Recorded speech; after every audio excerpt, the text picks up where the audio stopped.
In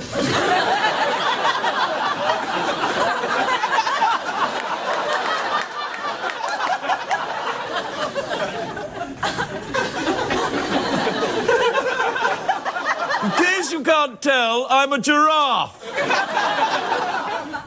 Get your motor running. Head out on the highway.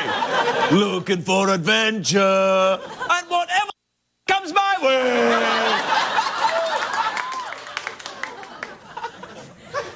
I know what you're thinking.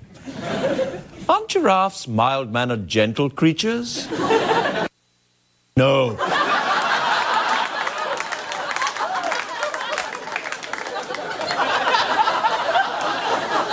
Giraffe is actually an old Swahili word which means Jägermeister.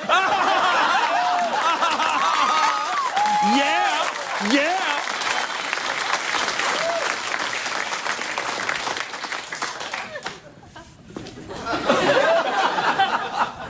It's not a real giraffe. I couldn't keep it going because look, its neck's not even long. Doesn't look like a giraffe. Yes, I do.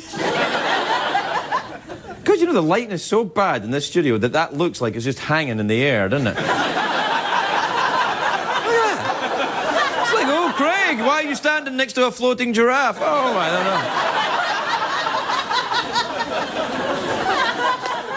don't know. Look, float away, giraffe. Oh, okay. I tell you, you catch me. I was trying to do it with my tie because I can't get it the right length tonight.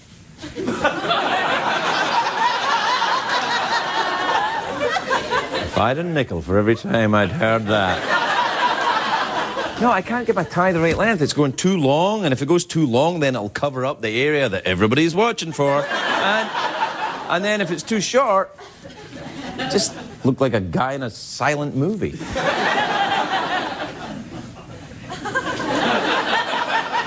Be honest, I liked it better too when the giraffe was here. Oh, maybe it'll float back.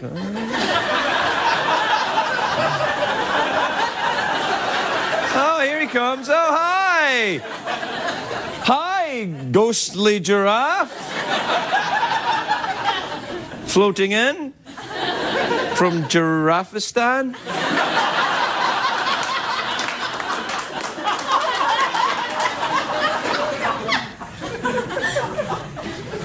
Do you know what? Do you ever read that book to your kids, A Giraffe and a Half? Shel Silverstein poem, Giraffe and a Half. This is the half.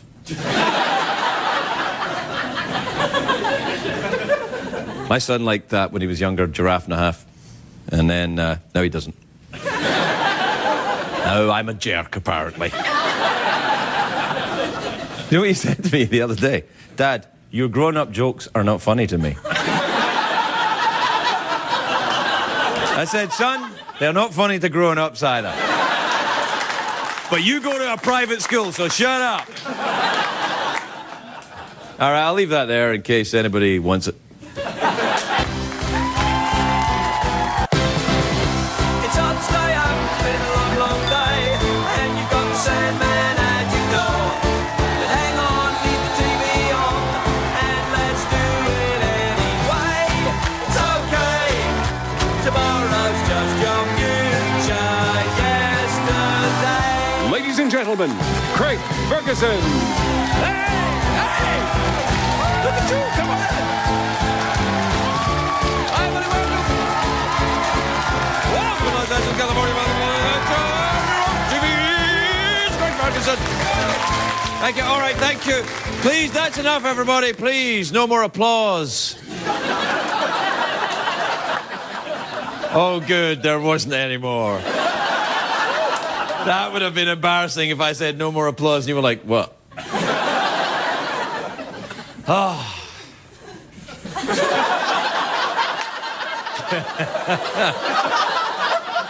Oh, what kind of a day is it for you, Craig? It's a great day for America, that's what it is. Oh. You know, before you're thinking, Craig, why is your jacket buttoned? It's August. Not like because my tie's too short. Look at my tie. Look at that sucker right there. Nothing says, ain't getting laid like a little short tie. I see a guy walking around the office like that, you're like, not getting any. It's like there are social signals you should look out for. People that wear ties like this and like that, not having any sex. Guy with a tattoo on his neck doesn't care if he gets the job. Don't care if I get the job. It's very hot here in LA. I can hardly stand it. In the August, it's really getting... Look at that. Look at the whole city is... Oh, it's the heat. I'm driving to work today. The whole city's wearing next to nothing. See all the sexy, glistening bodies, the asses hanging out of the thongs. The women aren't bad either, I tell you that. You know, but I was thinking, you know, it's August, it's hot, and I'm thinking, oh, God, I remember July. July was better, you know.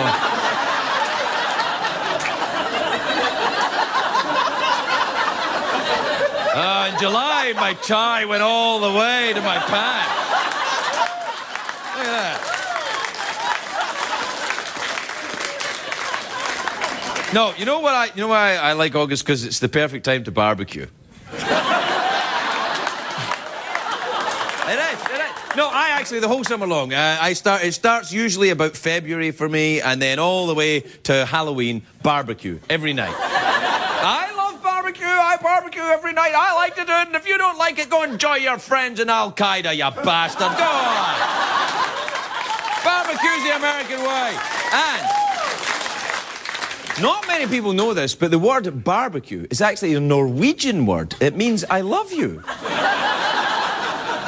Now, that's not true, but if it was true, wouldn't that be awesome?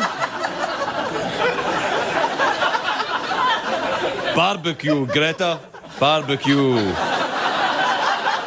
Barbecue, Lars. You're welcome, Norwegians. Anyway, no, I love the barbecue. Barbecue? I love barbecue. For me, a good barbecue, I love it. It's like good sex. Yeah, you have to let things heat up for a little while, and you need to choose the right tool. Everything should be covered in barbecue sauce. Anyway, what I do is I like the old-fashioned taste you get when the barbecue is wood smoked. You know, there's a place on Hollywood Boulevard where they'll smoke your wood for $20.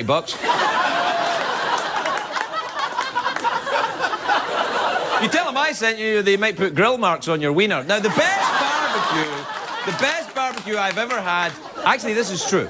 The best barbecue... I know it's lame, but hey, look at my tie. Hey, that's not funny. No, but that is. Come on. The best barbecue I ever had was in Fort Worth, Texas. Not Dallas.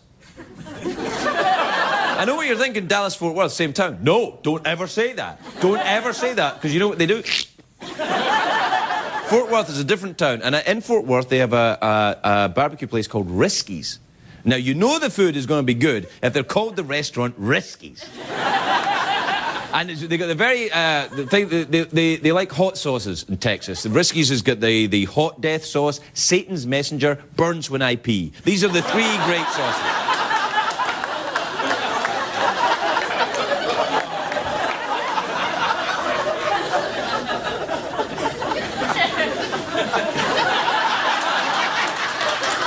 The thing is about this, that I've worked very hard to not have a gut, right? And you wear a tie like this, even if you don't have a gut, you have a gut. It's like instant gut. It looks like I have a gut. I don't have a gut. I do my crunches, girlfriend. I do them. That's them. That's it. That's how I do them. You know, you don't know whether to try and lengthen your tie or just hitch your pants up to meet the tie. That's better.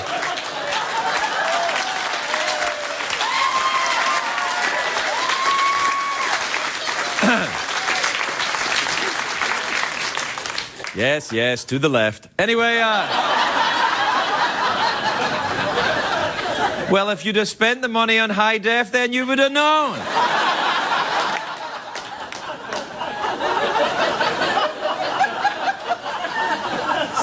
Barbecue. Now, the first barbecue...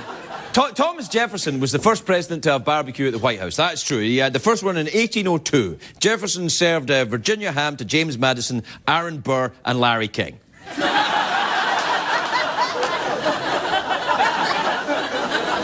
What? No brisket? Yeah. Who left their wooden teeth in the corn? Come on. Anyway, what I'm saying is when you have the barbecues in LA, when you have a barbecue in LA, it's very tough because many people here are vegetarians. You get your vegetarians and then you have your pescatarians, who are vegetarians that eat fish. Or jerks. I'm a vegetarian who eats fish and cows and pigs and chicken and giraffes. Oh, yes, nothing says summertime like throwing a giraffe on the barbecue. All right. Come on, everybody, help me with the giraffe. All right, kids, who wants neck?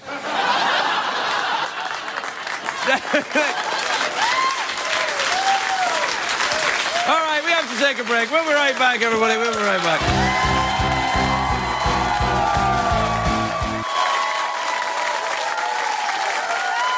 It's Michael Caine's Animal Kingdom. Did you know, before mating, the male giraffe tastes the female's urine? I think that's absolutely disgusting. Actually, it's not that bad. It's kind of smoky.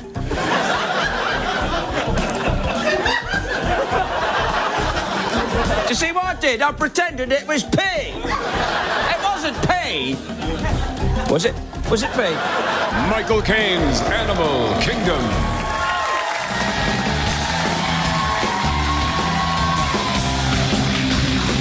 What? It's Friday, August the 14th. I've lost track of the time.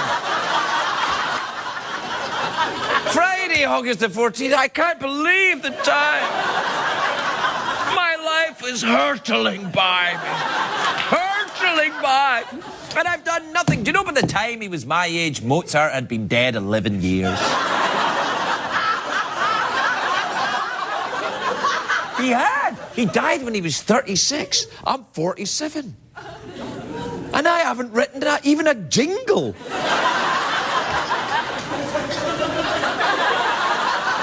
All right, I have written a jingle, but I'm too shy to let you hear it. All right, then. I haven't written a jingle. Don't be so gullible. Good, I could tell you people it was the wrong day of the week and you'd believe me.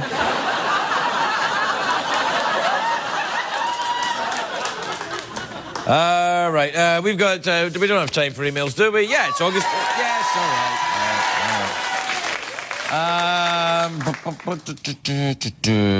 This is from Jackie in Cassopolis, which I think is in Greece. Where? Michigan. Almost Greece. Jackie says, today I was outside with a few friends all night, smashing up a truck with sledgehammers, but I told them all that I had to stop so I could go inside and watch your show. And now I email you, ha ha ha.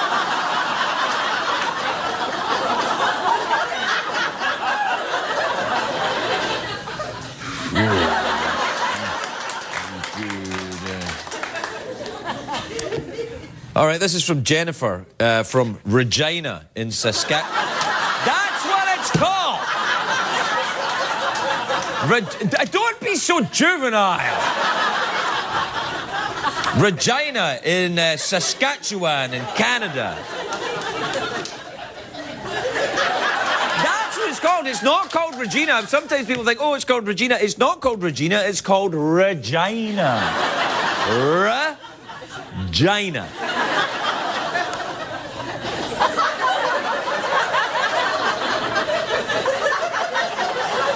My favourite town in Canada. Hey, my favourite town anywhere. Jennifer says, Craig, could you please tell my friend Paige that I'm your biggest fan? Booyah, Jenners. Paige, Jennifer is my biggest fan. All right, that's enough. Yeah. Oh, this is an interesting... this is from Zig in Pittsburgh, PA, which is in the United States of America. Zig says, Dear Craig, do you think horses remember things from when they were young? That's an interesting question and kind of adorable, too, isn't it? I don't know. What do they remember? Horses, you know, went out, had some hay, ran around, came in.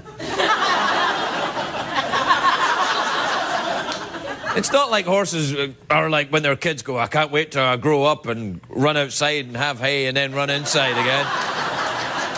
Pretty much when they get started, that's pretty much what they'll be doing from then on in. You know they can stand up when they're born, horses. They just like when they're born, boom, standing up. Run around, have some hay, go back in. Do you know what I think's funny about horses? If you've ever ridden around in a horse, and I have,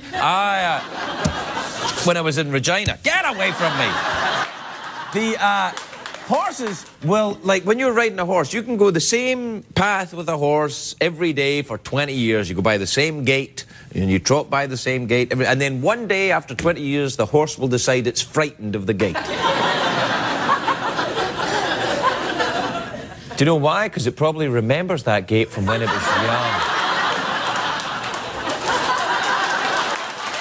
You have to go? We have to take a break. We'll be right back, everybody. We'll be right back.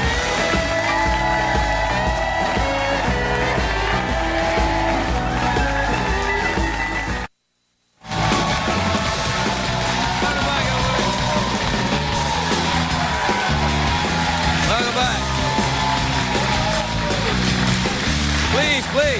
Please. Keep it down. Save your energy. It's too hot for all that kind of stuff. Oh, man, August, it's just...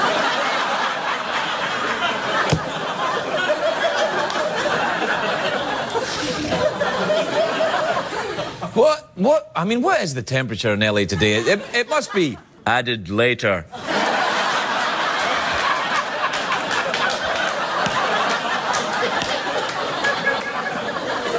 To try and make the show look more topical. That'd be a good idea. I'd come out and do the monologue and go, hey, how about that? Joke to be added later, everybody. Now, listen, the state of California is in big financial trouble. That is not news. And the governor has suggested selling San Quentin prison to land developers. I know. So we've invited a guard from San Quentin prison to discuss the issue. Please welcome Officer White of San Quentin, everybody. Officer White.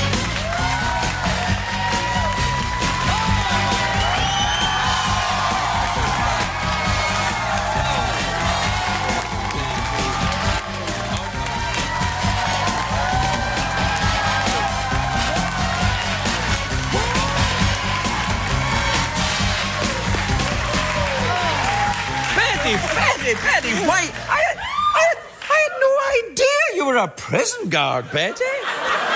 Well, Craig, I needed some cash. Uh-oh.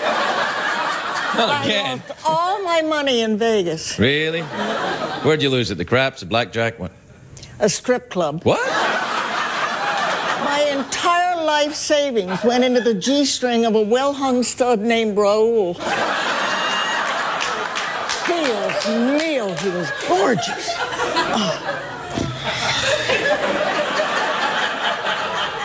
Well, I know Raoul. He is good. Anyway, what? You did?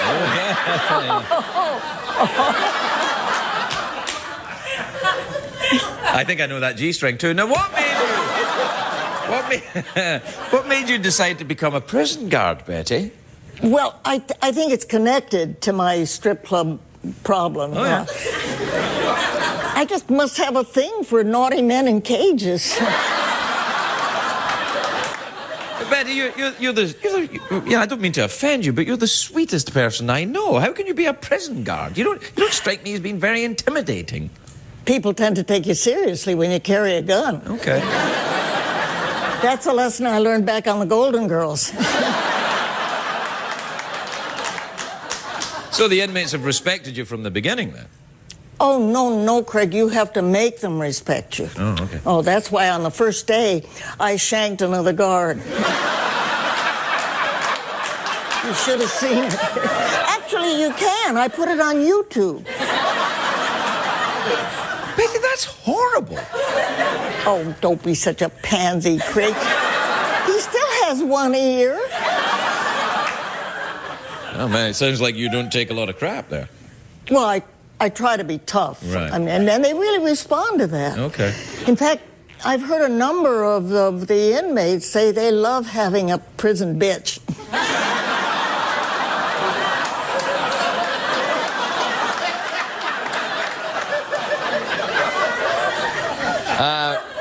Not sure they were talking about you, Betty. What are the days like in San Quentin?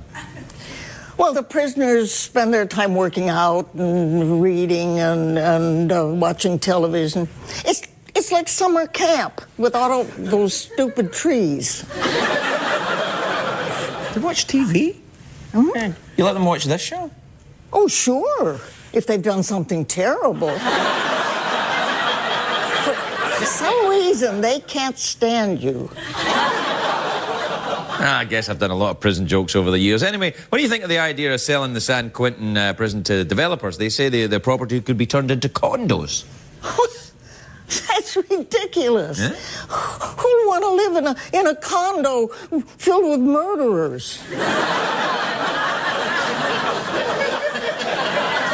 No, Betty, the prisoners would be transferred to another facility. Listen, but Betty, there's one more question. If you're here, who's watching the prisoners? I am. In fact, I brought them with me.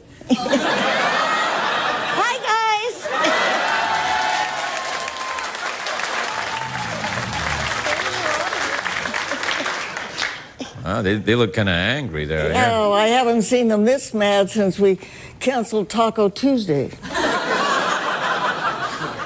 I'm afraid we're out of time, everybody. Oh, we're always out of time. Yeah, we're out of time. That's right. Yeah, we're out of time. You've changed since you went to the prison. You got tougher. I get tougher? You did. But I look better. You look great. Yeah, you look great. Betty White, everybody. We'll be right back.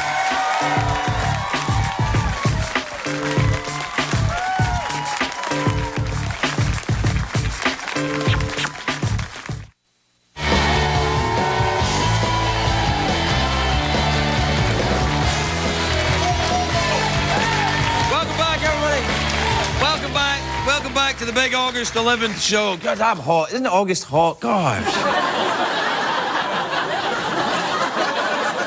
I always try and keep cool by wearing my stripy tie, but come on, please, keep me cool, stripy tie.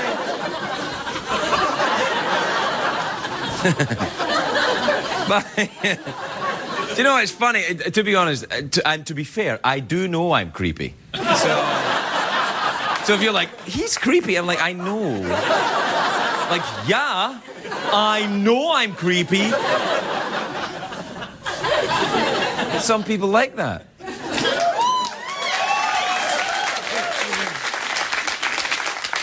And they're called other creepy people.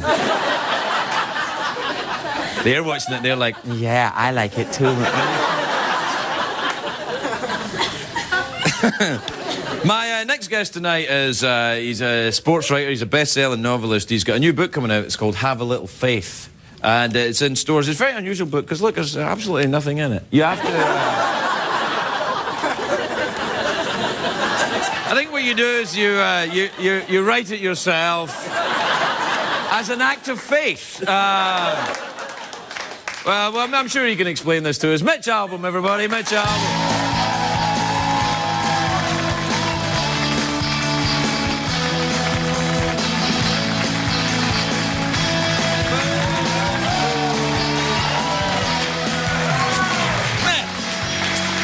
Mitch, Mitch, good to see you. It's What the not- hell's going on? It's not out yet. Right. Have you And written so, it? well, I haven't. I still have time. Right. It's August, man. It's well, August already. It's out next month, Right. and so we haven't filled in the words yet, but it will be by then. No, That's just the actual cover of it because you wanted to see what the cover looked like, but the book itself doesn't actually come out till next month. All right, I see. But it will be roughly this size. About and shape. that size, it'll have words in it and everything. Right. Let's hope. That's good. What will it be about? Have you any idea what you're going to write about?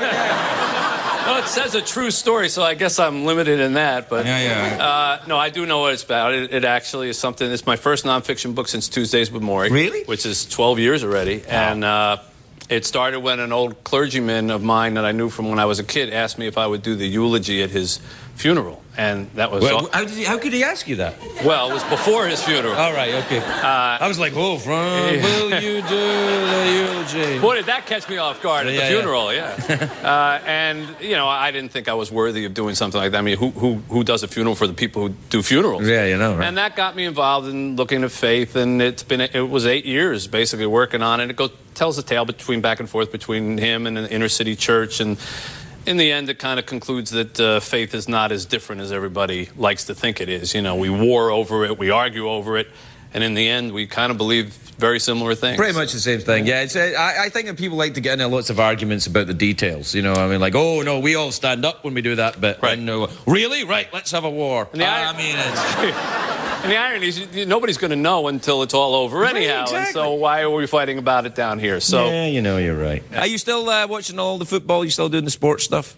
I still do the sports stuff, not as much as I used to, but I still do. And I know you're not as big a sports. But football's coming up. I like football. It's hard for me to get into it because I can't find a team. I live in LA and we don't have an NFL franchise because, you know, nobody in LA likes to get pushed around by big men. Yeah. Well, some people in LA like to get pushed around by big men. Actually, but there, you know, I've done it so long that it's hard for me to watch them quite the same way as a fan does. I tend to go by like the athletes that I know or like, and I've found over time that people ask me a lot, like, who are the nicest athletes in the sports? And I always say, well, baseball's the worst.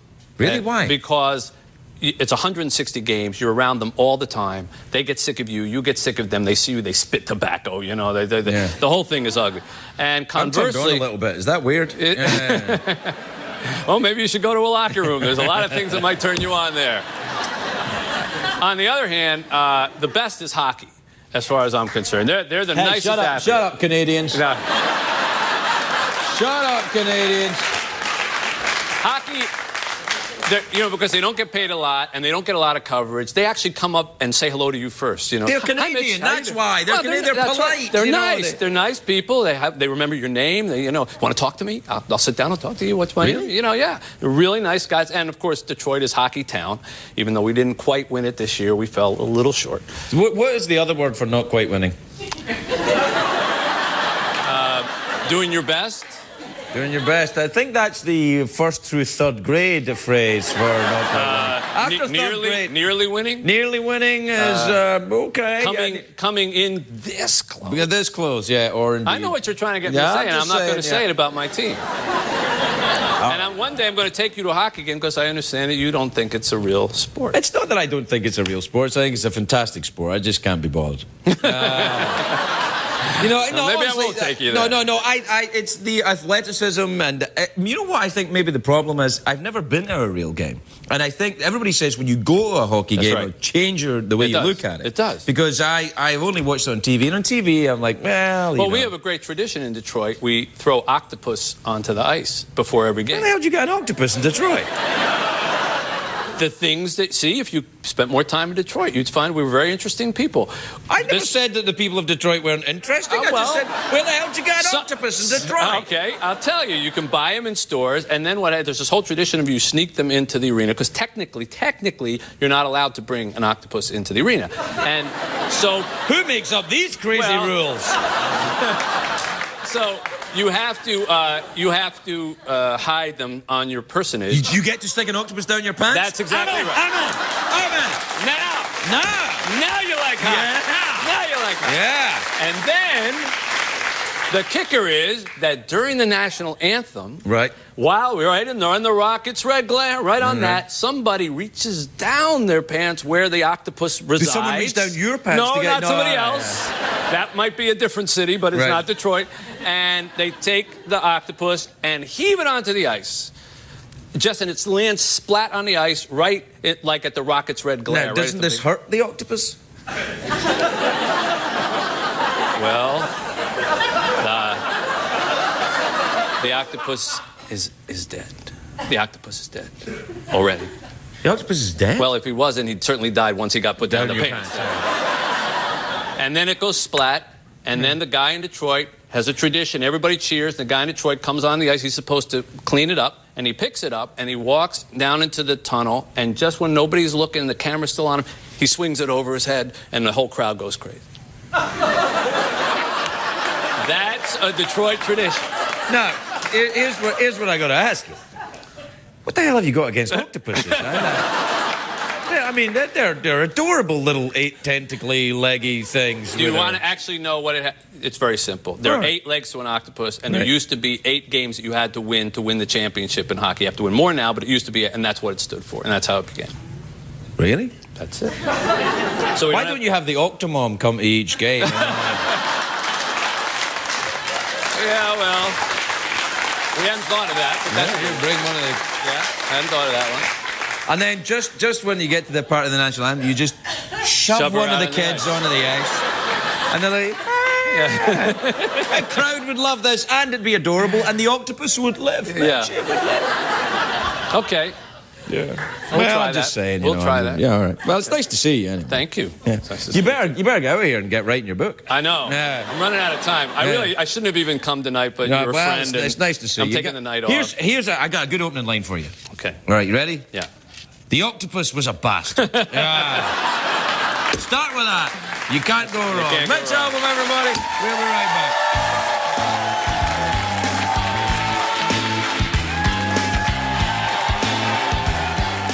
Welcome back, everybody.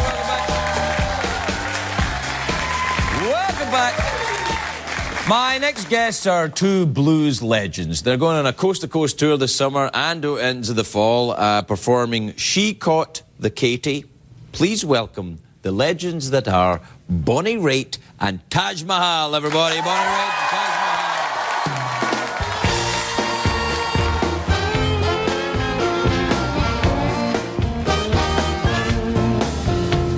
She called me Katy, left me mute and blind. She called me Katy, left me mute and blind. So my baby called me Katy, left me mute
night, Craig.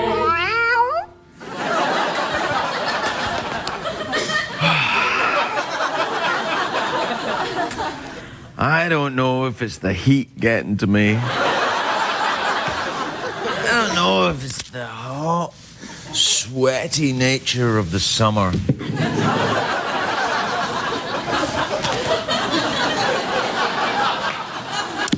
But I am very upset about that octopus. I mean, it's not like it's a giant octopus.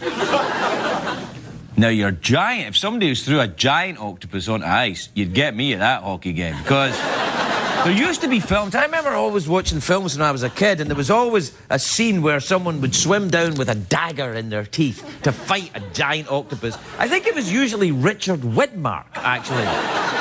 Richard Widmark, who was an actor. Young people are like, who the hell is that? No, young people, they're not watching this show. So I'm sorry for cussing. It's the summer. It's the heat. It makes me crazy. Anyway, Richard Widmark, he would swim down and then he'd take his knife out and he'd stab the octopus. But it was only a joke, you know. Well, it wasn't a joke for the octopus, but... Anyway, I'm a bit sad about that octopus on the ice thing in Detroit. And Detroit's a long way from the ocean, man. How do you get an octopus there? How do you trick an octopus into going to Detroit? I mean, word clearly must have gotten around the octopus community. Stay away from Detroit.